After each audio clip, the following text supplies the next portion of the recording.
এই দুটো তরকারি করেছি দেখো, শুধু দুপুর থেকে সন্ধে পর্যন্ত মাত্র দুটো তরকারি করেছি, কারণ আমি একদমই উঠতে পারছিলাম না, শুয়ে বসে থেমে থেমে কাজগুলো করছিলাম।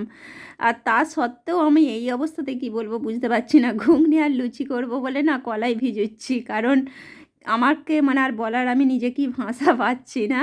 আমি ভাবছিলাম হয়তো এগুলো পরিবেশ পরিস্থিতি থেকে হচ্ছে, হয়তো ঠিক হয়ে যাব, এতটা ইগনোর করেছি যে আমার নিজের অনেকটা ক্ষতি করে ফেলছিলাম, অনেকটা ক্ষতি করে ফেলছিলাম। এতে ডাক্তারেও আমাকে অনেক বকাবকি করেছে যে আমাদের মতো মেয়ে যারা এত পরিশ্রম করি, মানে কি বলবো, আর কিছু বলার ভাষা নাই। আর যদি একদিন দুদিন মানে ওয়েট করতাম যে আমার কি হতো তা জানি না, মনে হয় অজ্ঞান হয়ে পড়ে থাকতাম আর ডাক্তারের কাছে নিজের ভাষাগুলোও বলতে পারতাম না যে আমার কি কষ্ট হচ্ছে।